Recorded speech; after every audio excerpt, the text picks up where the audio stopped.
Assalamualaikum warahmatullahi wabarakatuh. Kami akan membahas tentang menulis laporan penelitian kualitatif.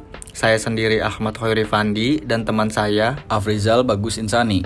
Pada pembahasan pertama mengenai materi menulis laporan penelitian kualitatif yang akan dibacakan oleh Fandi. Penulisan laporan penelitian merupakan tahap yang paling krusial di antara tahap penelitian lainnya karena menentukan kelulusan dan keberhasilan pada penelitian kualitatif ini. Banyak kasus di mana gagalnya menyelesaikan laporan penelitian karena penulisan laporan penelitian yang tidak sesuai.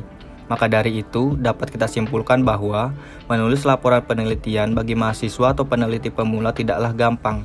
Oleh karena itu, materi ini akan memfokuskan pada proses penulisan laporan penelitian.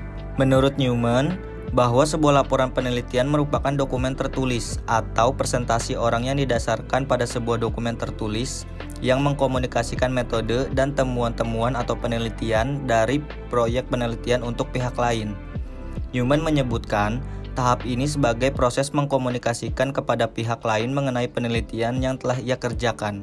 Laporan penelitian lebih dari sekedar rangkuman dari temuan-temuan penelitian. Sebaliknya, sebuah laporan penelitian juga melibatkan proses penelitian. Maka dari itu, untuk menambahkan hasil penelitian, maka laporan penelitian melibatkan alasan-alasan untuk dilakukannya penelitian.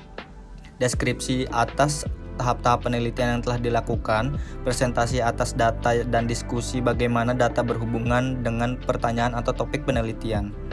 Singkatnya, laporan penelitian menuliskan apa yang peneliti dilakukan dan telah ditemukan. Sebuah laporan penelitian merupakan cara penelitian menyebarkan pengetahuan. Lalu selanjutnya ada proses menulis laporan penelitian yang akan dijelaskan oleh Afrizal. Dalam proses menulis laporan penelitian, menurut Newman, ketika memulai proses menulis laporan penelitian, peneliti harus mempertimbangkan 3 hal pokok. Pertimbangan yang pertama adalah khalayak. Pertanyaan pertama yang harus dijawab ketika akan menulis laporan penelitian adalah, untuk siapakah laporan penelitian ini saya buat? Setelah mempertimbangkan khalayak, perhatian kedua adalah menyangkut gaya dan nada. Gaya merujuk pada tipe-tipe kata yang dipilih oleh penulis dan bentuk-bentuk kalimat atau paragraf yang digunakan penulis. Sebaliknya, nada merujuk pada sikap penulis atau hubungannya dengan pokok masalah atau subject matter. Lalu, yang terakhir, ada mengorganisasikan gagasan. Ini merupakan tahap yang paling sulit dalam menulis. Ada beberapa langkah yang disarankan oleh Newman. Yang pertama, dalam menulis laporan. Penulis membutuhkan sesuatu tentang apa yang akan ditulis. Sesuatu yang akan ditulis dalam laporan penelitian adalah topik, pertanyaan penelitian, desain penelitian, teknik pengumpulan data, hasil dan implikasi atau hasil penelitian. Selanjutnya, penggunaan kutipan dalam laporan kualitatif.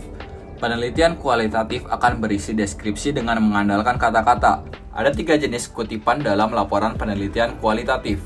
Yang pertama, kutipan pendek dan menyolok mata. Sesuai dengan jenisnya, kutipan ini bersifat pendek dan tidak memakan banyak ruang. Namun, mudah dibaca dan dimaksudkan untuk memberikan keragaman perspektif.